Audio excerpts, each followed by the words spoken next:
Basically, my dad cheated on my mom with this woman. My mom found out and they split up. Then he started letting this woman live with him. She slowly tried to cut us out of the picture. Luckily, my dad didn't give in to her crap and stayed in our lives. My dad got diagnosed with pancreatic cancer 9 months ago. After he found out, he decided to marry her. And shortly after they got married, he went downhill really fast. Before he went to the hospital for the last time, he talked to me straight up about what was happening, and he gave me a luxury brand expensive diamond and emerald necklace for her. He asked me to give it to her after he passed away, and that she deserved it. He also asked me to be nice to her and keep in touch with her after he died. I agreed for his sake. It went down when he went into hospice. I told his wife that he wanted me and my brother at his side, and he wanted one last visit with my mom because he felt guilty. His wife pretended to go along with what he was saying, but she never told us that he went into hospice. We had to find out through one of my dad's co-workers. When we showed up, she let us in, but refused to let my mom in. They argued, and this witch put hands on my mom and shoved her. After which, I stepped in and shoved her back. My mom told me that she would leave because we should be with my dad, and left. We were with him for maybe 40 minutes before she made us leave because we were stressing him out. He was barely conscious and holding my hand tightly. He died an hour later. The funeral was a mess. She took every effort to cut us out of the funeral, refused to have any pictures that had us in the slideshow, and said more nasty things about my mom and her marriage to my dad in front of me and my brother. I told her to duck off and that I wasn't going to the funeral because the way she treated us made me sick. My brother went, and she basically made the entire show all about her and her professional accomplishments that she'd made since hooking up with my dad. That was a month ago. Apparently, she's heard rumors about this necklace and guessed I have it.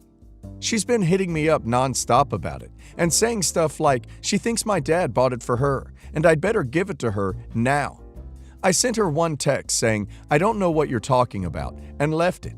She's calling me and texting every day about it, even visiting me at school, looking for me to get her hands on it. I don't owe her crap. I don't feel bad about not giving her this stupid necklace after everything she did. Some of my friends are telling me to give it to her and wash my hands of it, but I refuse to do it. It was my dad's last wish, but it's become so clear that she was just using him and didn't care about who she hurt to get what she wanted. So, I don't know. Am I the a-hole? Everybody sucks here, but don't give her the necklace. There are only a few moments in your life where it is okay to be a justified a-hole. I think this counts as one. However, don't keep the necklace or its value. Sell it and donate the money to pancreatic cancer research in his name. 29 female, was in a relationship for 11 years with my ex, 32 male. We started dating when I was 16 and he was 19, and we've been broken up a couple years since then. The relationship was toxic, and I'm glad to be done with it. But both of us brought out the worst in each other. He was emotionally manipulative and a pathological liar at times, and I could be very cruel in return. The relationship blew up after we went on a break, which we did a lot, and then got back together. And a few months later, a girl comes knocking on our door saying she's pregnant. My ex was the father, obviously, and this wasn't just a fling from our time apart. He'd been seeing this girl on-off for nearly a year, although I suspect it was longer. I wish I could say I ended things and left on my own, but it was him that dumped me a few weeks later so he could take responsibility, and because he was just so guilty for cheating. We've been no contact at the insistence of my best friend, who has curtailed any attempt I would have made to get back with him, and I'm eternally grateful to her. I've since moved on with my life, and I'm trying to get back to dating. The first few months after the breakup, though, I struggled. I was a mental and emotional train wreck and was having trouble affording living on my own since I always had 2 incomes to rely on. I ended up selling a necklace he'd given me a few years into our relationship during one of the many times he talked about getting married one day. It was a family necklace given to him by his grandmother. He's an only child, to give to a future wife or daughter. It was gold and ruby and diamond and kinda worn down, but I got it clean and taken care of and wore it frequently. When I was having financial troubles, I resorted to selling stuff to supplement my income. The necklace was one, and I got about $500 for it. My ex got in touch with me last week. He explained he and the girl he had the baby with were getting married, and he wanted to get the necklace back from me. I told him pretty simply I didn't have it anymore and I'd sold it. He freaked out and said I had no right to sell something that didn't really belong to me and demanded I get it back. It's been almost 2 years, not gonna happen. He even threatened to take me to small claims court. I know he doesn't have a leg to stand on in court, as it was a gift given to me ages ago, but I feel crappy for selling something I knew was a family heirloom. Am I the a-hole? Edit.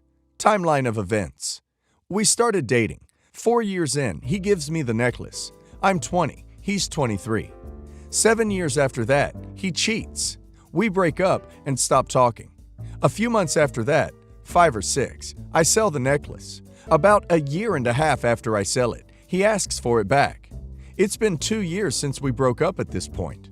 It's a gift, so technically you can do as you like. But the fact that you knew it was what he wanted to give a wife or daughter, and he gave it to you in that context, I'm not sure. Seems a bit rough that you never asked if he wanted it back and just sold it. He's also obviously not a good partner, but I'm not sure where the line is. Not the a-hole. He waited 2 years after you broke up to ask for his little trinket back. Like you're a pawn shop and then... He waited for 2 years after you broke up to ask for his little trinket back. Like you're a pawn shop and not the ex-girlfriend who he left because he knocked up some other girl. Pfft, girl, you dodged a bullet.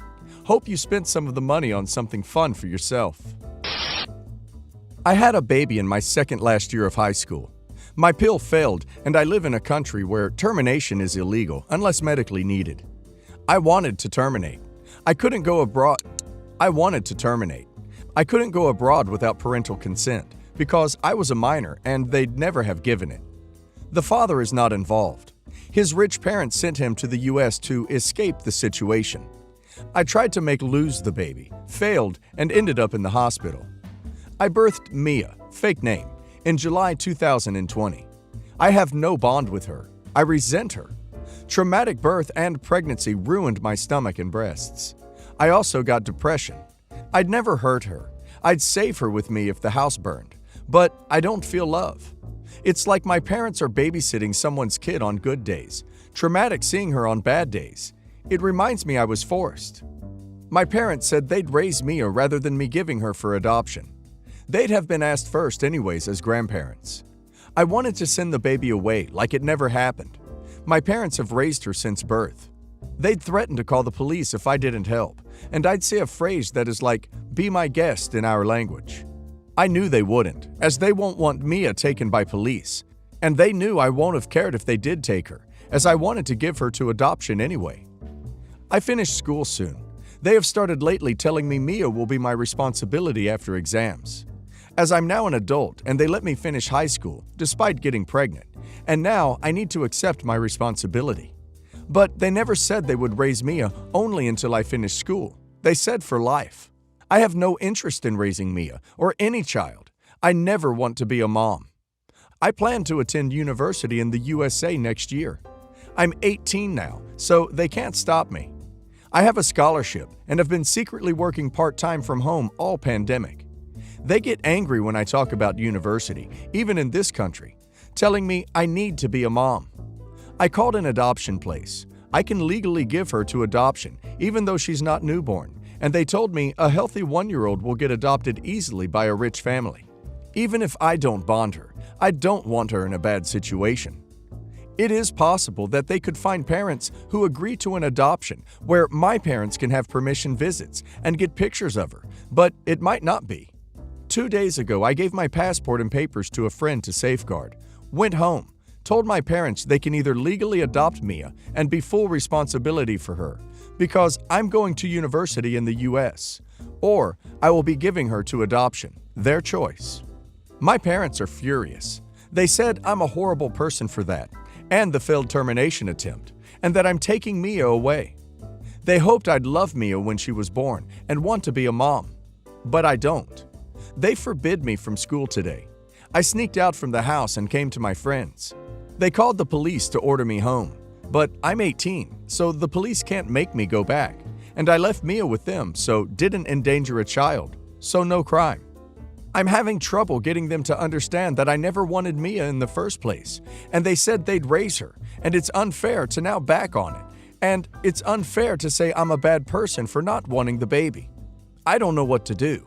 If they want to adopt Mia, I will allow it. I am listed as her mother on the birth certificate since my ex didn't sign it. It is my decision alone. But if they don't, I will give her to adoption. Family therapy is not really an option. It is expensive, and they won't come. They just keep thinking I will magically bond with Mia and want to be her mom, but it's not going to happen. I'm overwhelmed, and I don't know what to do. You're doing what's right for you and Mia.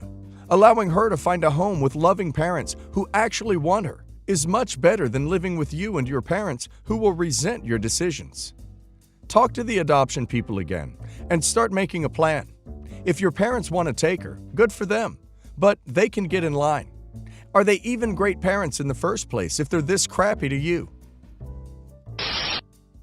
One of my 24 female, husband's 27 male, friend, I'm calling him Carlos, 27 male, has a little sister, let's call her Carla, 21 female, that is trying really hard to break us. We all went to the same high school, and we both know Carla through Carlos, but we never interacted with her more than a few words. But Carlos has been a good friend to us for more than a decade. We set our wedding for early summer with a guest list of 35 because we wanted a small, family and close friends only wedding. Carlos confirmed his boyfriend as his +1, but 2 days before the wedding, he called us because Carla was begging to go too, but he didn't want to disinvite his boyfriend. We agreed, but told him Carla can't bring anyone else. Well, she brought a dude that we never saw before, and they both got so drunk that we had to get someone to get them home. We went to our honeymoon trip, and Carla started sending DMs to my husband. He responded to her 2 times before leaving her on read because the 5th text was an already AN. He responded to her 2 times before leaving her on read because the 5th text was already AN. We blocked her, but we agreed not to tell Carlos to save her from the embarrassment. After we came back, my husband went weekend trip with his dad and some cousins, and I did the same with my best friends. That included my sister-in-law. The day after we both came back home, my sister-in-law posted pictures of our trip, and Carla saw them and took her chance. Carla created a new Insta account with Carlos's name, and I accepted the request. But she almost immediately started to send DMs telling me that my husband was with her at the beach.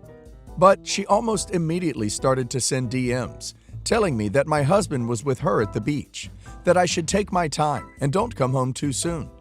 She sent me a photo of my husband where she was photoshopped to be in. The problem was, I took that photo last year. He has a new tattoo, and he was laying right next to me in that moment.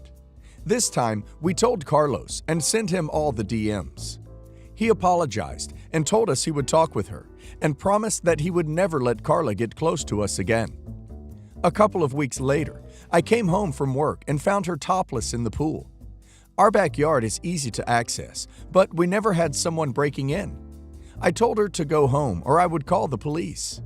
My neighbor told me she has been there for 2 hours and that he saw her a couple of times, but she said she had permission to be there. I sent Carlos the security cam recording and told him the next time I will start legal action. He begged us not to do it, but then things turned upside down. Carlos started telling us that it's our fault she is being problematic because we have a lot of good things, but we never wanted to be friends with Carla. If we were just a little bit nicer to her, she would be a really good friend to us. We were really mad about this because she was an adult that enjoyed telling lies, broke into our house, and now her brother is telling us it's our fault. We started talking to some common friends about the issue, and they told us that Carlos has been saying that my husband was cheating with Carla with no evidence. He was just telling the stories that his sister was telling him. We ignored it and cut the contact with both for the next months. They have been spreading rumors, and when our mutuals confronted them about it, The stories don't match anymore. The last straw was that recently, Carla created fake WhatsApp chats and sent them to a couple of friends. In one of the screenshots, I was telling her that I know about my significant other and her, and calling her names. In the others were esting with my significant other. It was easy for our friends to see it was fake because the profile pictures didn't match ours, and you could see the last connection time. And we have those hidden, and when they asked to see the screenshot of the contact info showing the telephone numbers, she stopped talking to them. I am not sure what to do now. Our country is a little bit more strict, so if we sue for harassment, we can't go back on it, and it could take us 2 years because she has not been physically violent. If we are lucky and she doesn't cry to the judge, we would just get a restriction order, and I doubt she would get any jail time. I am more inclined to talk with Carlos and look for an amicable solution, but my significant other is more inclined for the legal process.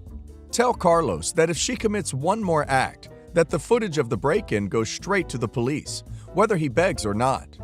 And tell him to gather his family, intervene, and get her into therapy. Tell him this is an absolute last chance, and no other chance is given.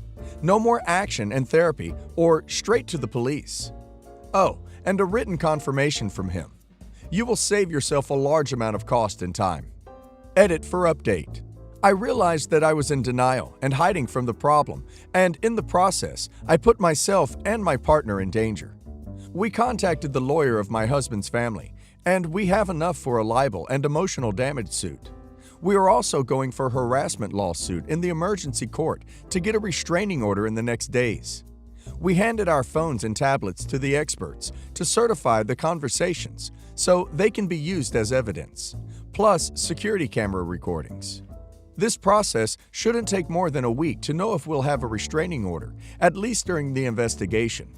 But our lawyer assured us that when the police takes her to the station, they will get all her electronic devices from her, so we won't tell anyone in case she tries to delete something. Last update. It took me months, but 2020 got in the way. We got police involved, and the investigation showed us that she was just crazy. She was stalking us since we moved back to our town, 16 months, and followed us everywhere. Coffee shops, restaurants, supermarkets, and the public sports center. She had a file with over 8,000 pics just for us, and also all the photos and videos from social media. She was also stalking another man that was alerted by the police too, and it was even more severe with him. We got a permanent restraining order and a no communication order for her family. She was arrested for harassment and invasion of private property. She has 2 trials, so she will go to prison, but we don't know how long yet.